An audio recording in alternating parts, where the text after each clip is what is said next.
This is the tripod I bought about 40 years ago.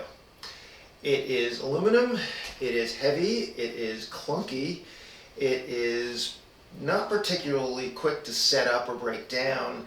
It is very sturdy, and I've used this thing all over the place, so this has done some mileage with me. And they sell tripods so that you set them up and they say you're supposed to put this about eye level so you can shoot from here, and it's got to be stable so the camera doesn't shake, and it certainly does that. But the thing is, in the whole time that I've done urban landscape photography, I don't think I've ever used a tripod that way. There's always a wall in the way, or a fence in the way, or something to shoot around, or something to shoot over, or a different point of view which isn't right at eye level. So that is not the way I use a tripod, and it's not the way most people use a tripod, at least not the good photographers that I know. So things had to change. A single tripod can't really do the job. I have no idea where I'm going to be shooting and what positions it's going to be in, so I had to come up with a system. So this is my current crop of carbon tripods. They're all Leofoto tripods. All the leg sections are interchangeable. Well, let's explain that. If you want to make a taller tripod, you can take sections from a smaller tripod, add them to a larger tripod, and extend the larger tripod out. All the leg sections are standard sizes, so they're interchangeable. All of them have leveling heads. I do panoramic views. Leveling heads are the first step in shooting, so every single one of my tripods has a leveling head of some sort. In this video, I'm going to go over building a tripod for a purpose. You have a location that you have to get to, you have to shoot over something or around something. You need to build a tripod that allows you to do that. I'll go over getting past the normal limits, how you get past 10-foot walls, how you get to shoot over fences and things like that. They're all very possible things. I'll go over feet, hands, and other body parts, as I call them. There are a lot of modifications I've made to certain parts of these, and those modifications allow me to do things that most people never get to. I'm also very, very picky about the feet of the tripods because that is your interface with the ground. So let me show you how the interchangeability works. This is a 365. It has 5 sections, 36 millimeters as the top diameter, and it goes down to 32, 28, 25, 22.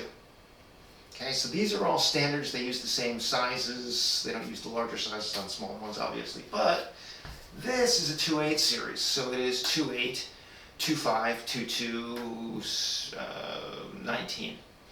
So you can just simply do, now let's do this. I'm going to take all these sections and I'm going to take out this one right here. They're the same size. Okay, so I've just removed 2 sections. I just added 4 sections. I've added 2 extra sections to this. So this has just become a 367. It's got a lot of these, but the thing is, it's really, really long. Okay, so you can easily make a tripod that is much taller than you need, but when you need a leg that is longer, you need a leg that is longer. So that's how the interchangeability works. This is my workhorse of a tripod. It's a Leofoto LM364, meaning it has a 75 millimeter ball, so it is leveling. This particular one, I've built an extension so I can level it from the bottom because it is at full height, 8 feet tall. It has a couple of important modifications to it. One of those modifications is this. This is a motorcycle grip heater that is built around the top of one of the legs with a little 12-volt DC power cord right here. I can use a battery to power the heater, and it just allows me to shoot during the winter without my hands freezing. The other fun thing to know about that is as soon as one of the other photographers finds out that I have a hand warmer built into my tripod, I no longer have to carry my tripod because they offered to do that for me. It's a self-carrying tripod. It's kind of nice. The other modification is this. So I often find myself shooting over walls and fences, and if you have a tripod set up as a regular tripod, you can set up the tripod as close to the fence as you want, but by the time you get to the top, you're talking about being 3 feet away from that fence. You've got no downward angle to it. So what I have done is I have made a shorter leg.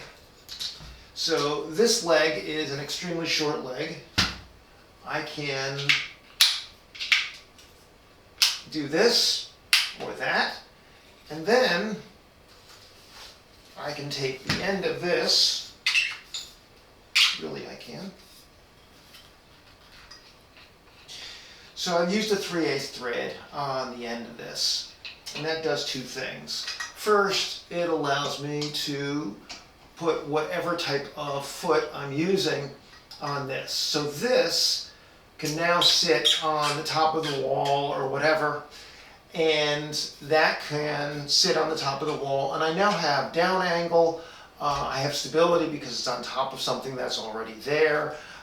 These two legs are 8 feet long, so it'll get up to a pretty unmanageable height. It has allowed me to shoot over walls. Now I know what you're thinking. What happens if it's not a wall, it's a fence? This does not hold onto a fence. And I'll agree with you there, it doesn't. So I've come up with a number of other options. And they're all pretty easily found. They're all normal photography parts. So, which one comes out of the bag first? This is a clamp. Okay, so it's just a, I guess they call that a super clamp.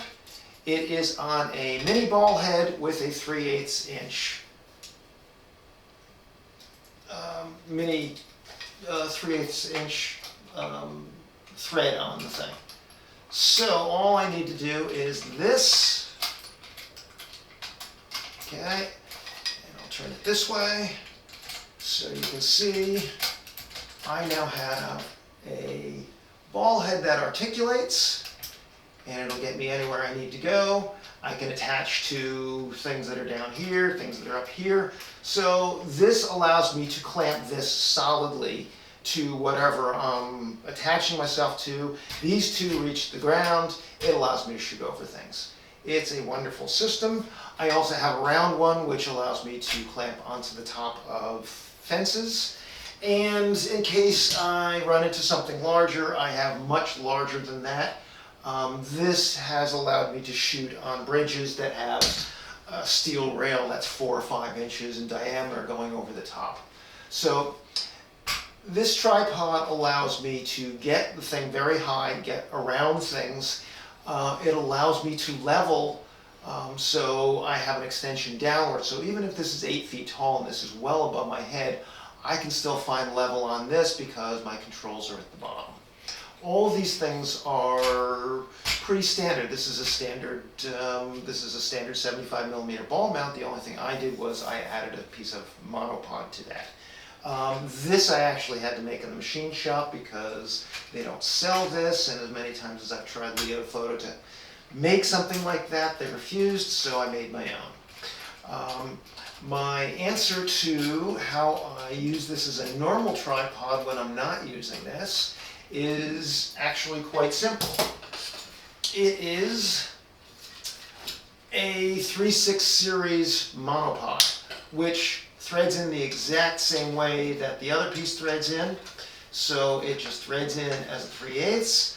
I made it wide enough so that it has a very wide interface. So this is as solid as it would be if it were one of the other tubes.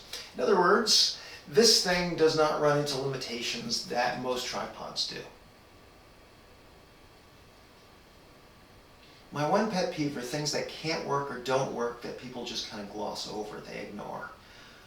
feet on a tripod are the biggest offender of that, because people think, well, it's just this foot, who cares? But that is really where your stability begins. If you are not solidly attached to something, the tripod itself is useless. So, this is a LS223. It has short legs, but what they really say is this can do 3 angles. It can do the standard angle, 23 degrees. It can do the mid angle, 85 degrees, and then it comes all the way out to that. And this gets you very, very low to the ground, and they tell you how low this can get to the ground, except for one thing. They give you this little teeny foot, which when the thing is down here, that foot does its job. But when you get to here, the tripod is sitting on here, sitting on here, sitting on here. It's wobbling all over the place. So it's just not doing its job. And it's really an easy thing to solve. All you have to do is you get rid of the tiny little feet. You grab a foot from an LS36 because you already have one of those. This, I call this tripod puppy paws because the paw itself, the foot itself, these 3 are the same angles as all the others. It's just larger so it doesn't hit here. It is solidly on the ground on its feet. Now the real problem with feet is when you get into spikes. So spikes add distance to your leg, right? And everybody thinks that they're just going to put this spike into the ground and it's going to sink straight into the ground, except that is not straight, okay? It's pushing in, it starts out here, and it's going to pull your legs out as you're pushing it into the ground. It's not going into the ground straight, okay? Spikes do not do that, and if you get to a wider angle,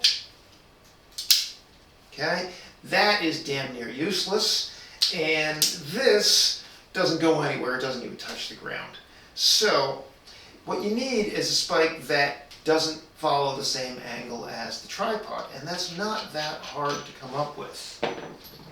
So, what I've done, I have bought 3 mini ball heads. These are Interrails, I forget the model number, C19 is printed right on the bottom. This is an Interrail C19, I think it cost me $10 each. You thread these in. There's a little bit of extra hardware that goes with this, and you'll notice my spike is damn long. Okay, you point that towards the ground, straight into the ground. You put this thing down, you push the spikes in, it's not going anywhere. I have shot in winds that I can't stand up in. This camera stayed stable because of this. Okay, the other thing is if you're extending one tripod leg down a slope, there's a slope down there and it just drops away from you. If you put the tripod leg on that slope, there's a pretty good chance that the rest of the tripod's going to follow it down the hill. Whereas if you put one of these in, you angle it into the slope, you put that into the slope and you push the spike in, it's not going anywhere.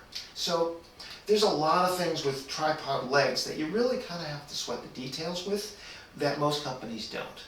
Okay, I have all kinds of different gizmos and gadgets that allow me to attach to different things. Here's an interesting one. This is a 362. This is one of the Leo photo tripods that has the short legs. And I use these as light stands. This happens to be a monopod that's attached to that because I use the rest of the legs for the other tripods.